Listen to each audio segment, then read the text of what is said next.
Pria ini bernama Jason.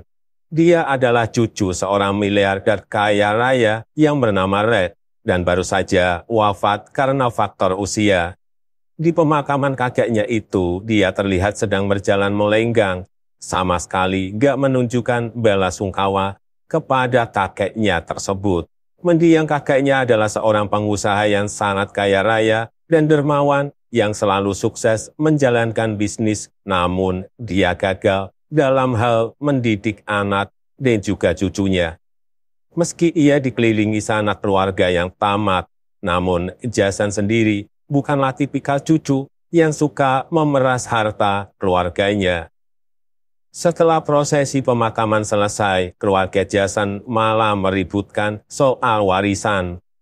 Mereka bahkan gak terima dengan warisan yang telah dibagikan oleh Red, hingga akhirnya berakhir pergi meninggalkan ruangan itu. Hanya Jason satu-satunya yang gak ribut soal warisan. Namun ketika Jason anak pergi, ia justru dipanggil oleh seorang pengacara untuk memperlihatkan sebuah video sebagai wasiat dari kakeknya. Awalnya ia nggak begitu tertarik untuk mendengarkan, namun setelah kakeknya menyebutkan akan memberikan hadiah yang istimewa, ia mulai mendengarkan dengan seksama. Namun untuk mendapat hadiah itu tentu tidaklah mudah. Jason harus melewati serangkaian ujian dan selama menjalaninya, ia akan diawasi oleh pengacara tersebut. Jika berhasil, maka ia akan mendapatkan hadiah yang sangat berharga. Dan ujian pertama yang harus ia lalui adalah bekerja. Jason yang belum pernah bekerja seumur hidup pun bingung. Dia pun mulai menceritakan segala hal yang terjadi kemarin kepada pacarnya dan meminta pendapat apakah Jason harus menerima tantangan itu atau tidak. Namun bagi pacarnya, lelaki seusia Jason memanglah seharusnya bekerja. Dan keesokan paginya, Jason yang masih menyimpan banyak tanya di pikirannya pun memulai perjalanan ke Hudson.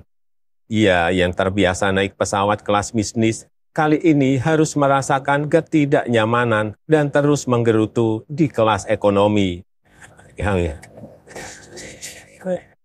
Dan setibanya di Hudson, ia disambut dengan hangat oleh seorang petani tua sekaligus sahabat karib Red yang bernama Gus. Jason yang selalu bersemangat belum apa-apa sudah menanyakan keberadaan hadiahnya, sedangkan Gus hanya meresponnya dengan tawa. Pagi pun menjelang, Jason yang tidak terbiasa bangun pagi pun masih molor di kasurnya. Gus yang sudah siap untuk memberinya ujian pun mengajaknya untuk pergi ke hamparan ladang yang sangat luas. Dengan perasaan kesal, Jason diajak ke ladang untuk memasang pagar kayu di sana. Gus memberinya imbalan $1 untuk setiap pagarnya, dan bagi Jason nominal tersebut terlalu kecil. Alih-alih menyelesaikan tugasnya, ia malah tidur di atas kayu-kayu itu. Dan Gus yang memahami posisi Jason pun hanya bisa membiarkannya. Selama berhari-hari, Jason yang selalu gagal membuat pagar pun hanya makan, tidur, sampai bosan 7 keliling. Karena bosan dengan rutinitas yang itu-itu aja, akhirnya ia mulai menggerakkan tubuhnya untuk mengerjakan tugas memasang pagar kayu sesuai permintaan Gus. Hari demi hari ia lalui dengan menyelesaikan tugasnya, dan siapa sangka Jason, seorang pemalas yang manja, ternyata juga bisa menyelesaikan tugas tersebut. Dan ujian pertama Jason pun berhasil dilewati.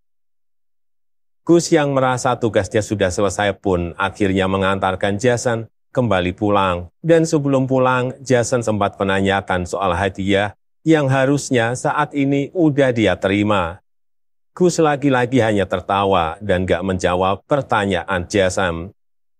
Jason yang kesal karena merasa dipermainkan pun langsung mencari pengacara dan mempertanyakan sebetulnya di mana hadiah itu berada. Dan sang pengacara yang berusaha melakukan tugasnya dengan baik pun menjawab bahwa hadiah pertama yang ia terima itu dari mendiang kakeknya adalah bekerja. Dan gak ada angin, gak ada hujan. Sesampainya di rumah, Jason menjadi orang yang berubah 180 derajat. Karena kini ia melarat dan sama sekali gak punya uang. Rumah mewah, mobil, perabot, dan seluruh fasilitas yang biasa ia terima sudah ditarik dan gak bisa dinikmatinya. Penarikan seluruh fasilitas ini adalah bagian dari rencana Red. Red percaya bahwa hidup akan menjadi lebih berarti ketika kita nggak memiliki apa-apa. Tuh teman-teman, jangan sedih kalau lagi bokeh. Dan ujian kedua yang harus dilalui Jason selanjutnya adalah menemukan teman sejati. Namun, Jason yang naif pun buru-buru mencari pacarnya. Mereka sudah lama pacaran sehingga ia berharap bisa memenuhi kriteria teman sejati supaya bisa segera lulus dari ujian itu. Jason pun mengajak pacarnya pergi ke restoran mewah, dan ketika ingin membayar, Jason kicap ketika waiters mengatakan bahwa ATM-nya sedang dibekukan. Meski tengsin setengah mati, akhirnya Jason pun memohon kepada pacarnya untuk membayarkan tagihan terlebih dulu. Merasa dibohongi, pacarnya pun beranjak pergi sambil terisak-isak. Rumor bahwa Jason kini telah bangkrut pun telah beredar. Teman-temannya yang biasa menghabiskan waktu dengannya, kini gak mau berhubungan dengan Jason lagi. Beberapa kali Jason mencoba pinjam uang pada temannya, namun semuanya menolak dan gak mau berhubungan lagi dengan Jason. Ia yang kini nggak punya apa-apa hanya bisa tidur di kursi taman. Bahkan ia nggak segan-segan rebutan tempat dengan gelandangan. Mereka mencoba adil dengan suit uang. Namun setelah merogoh saku, ternyata nggak ada satupun dari mereka yang punya uang koin. Akhirnya datanglah seorang anak yang sukarela memberinya uang. Namun setelah Jason melempar koin tersebut, sang gelandangan pun membawanya kabur. Ia pun mulai meratapi nasibnya yang selalu dicurangi. Dan di fase-fase terendahnya pun, ia terpaksa melihat pacarnya kini telah menggandeng pria lain. Jason yang hatinya remuk pun semakin sedih ketika menyadari sampai saat ini belum juga menemukan teman sejatinya. Keesokan paginya, Jason terbangunkan oleh suara anak kecil dan ibunya yang diganggu oleh seorang gelandangan. Ternyata orang itu adalah Alexia dan juga Emily. Jason yang gercep pun langsung membantu mereka dengan menggertak dan menghardik gelandangan tersebut. Dan setelah kejadian itu, Jason mulai menceritakan kondisinya yang sedang membutuhkan teman sejati. Emily yang ingin membalas kebaikan Jason pun sepakat untuk menjadi teman sejatinya. Setelah semua kesepakatan itu, Emily dipertemukan dengan para pengacara. Mereka sampai mencurigai Emily bekerja sama dengan Jason. Namun Emily menjawabnya dengan cerdas, sehingga para pengacara mulai mempercayai ketulusan persahabatan mereka berdua. Namun habis manis apa dibuang. Setelah selesai membuktikan bahwa Jason berhasil melalui ujian menemukan teman sejati, ia meninggalkan Emily begitu saja. Ia bahkan gak menyadari betapa terpukulnya Emily yang telah membantunya dengan tulus. Setelah berhasil melalui ujian kedua, akhirnya Jason pun menerima kwitansi. Namun, Jason terkejut sekaligus kecewa setelah melihat angkanya. Ternyata ia hanya menerima gaji sebesar $1.600. Di dalam kwitansi tersebut juga dituliskan bahwa sebaiknya Jason menggunakan gaji pertamanya itu untuk membantu orang lain. Orang yang terbesit di pikirannya pertama kali adalah gelandangan yang pernah berebut bangku taman dengannya. Ia ingin membagikan gelandangan itu $100. Jason pun memanggilnya sambil berteriak. Terasa terancam, gelandangan itu malah justru kabur dan lari terbirit-birit. Rupanya ia takut ketahuan hendak mencuri tas milik Alexia. Jason yang penasaran mulai memeriksa tas tersebut dan menemukan surat dari rumah sakit. Ia sempat syok karena ternyata Emily sedang berjuang melawan penyakitnya. Jason yang mulai khawatir pun bergegas menghampiri Emily di rumah sakit, sekalian mengembalikan tas milik Alexia.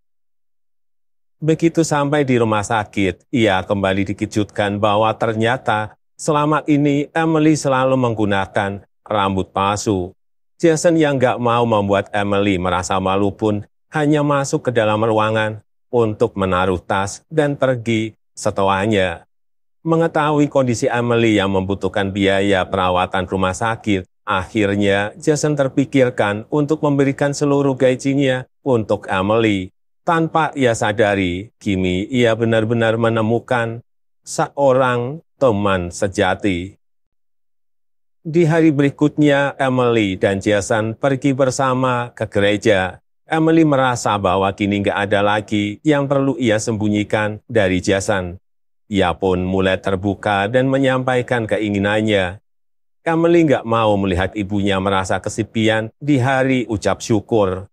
Hasil, ia pun meminta pada Jason untuk bersedia menemaninya merayakan hari ucap syukur.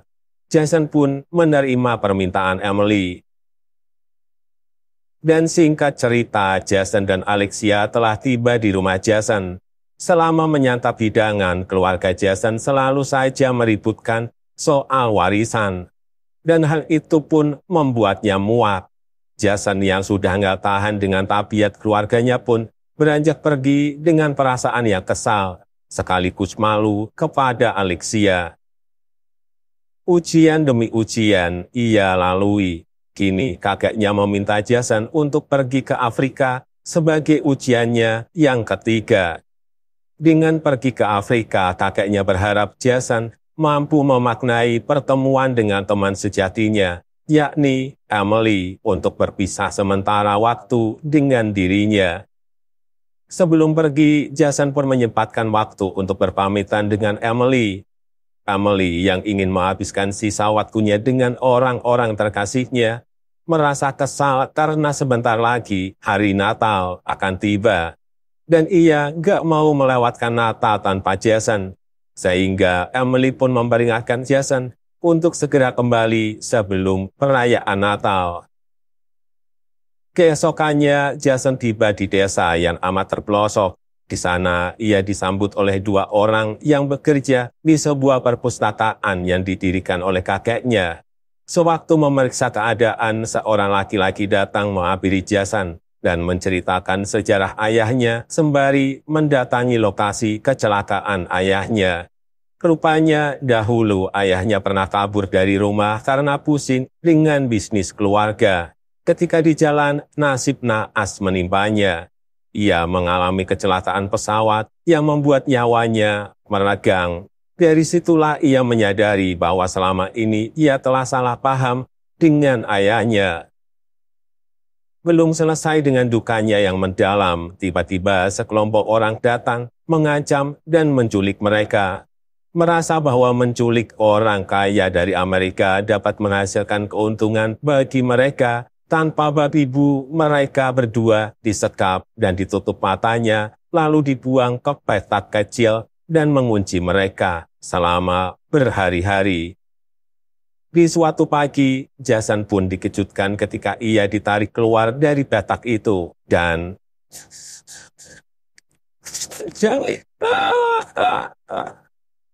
suara itu mengagetkannya, sekaligus menyadarkannya bahwa ia masih hidup. Di saat yang bersamaan, para penculik itu mengucapkan selamat Natal sembari minum bir, dan dari situlah Jason merasa terpukul karena ia mengingkari janjinya kepada Emily. Penculik itu rupanya benar-benar gak punya hati. Jason kembali dimasukkan ke dalam petak. Namun kini Jason tertolong oleh keadaan. Karena para penculik itu dalam kondisi mabuk berat, mereka bahkan gak mengunci dengan benar. Alhasil, Jason pun berhasil kabur dengan temannya. Dan dari situlah ia menyadari pelajaran bahwa kebebasan adalah berkat yang sangat berharga. Jason yang lama gak muncul, kini akhirnya kembali pulang. Kali ini ia disambut oleh Alexia yang selama ini mengkhawatirkannya.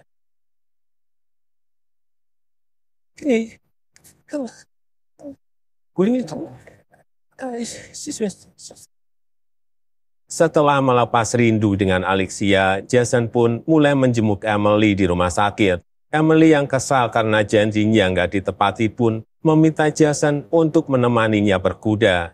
Jason yang nggak mau mengingkari janjinya lagi pun langsung menghubungi Gus untuk menyiapkan rumah dengan suasana Natal dan mereka bertiga pun berangkat ke Hudson. Setibanya di sana, mereka dibuat takjub dengan desain rumah Gus dan menikmati sore hari dengan berkuda.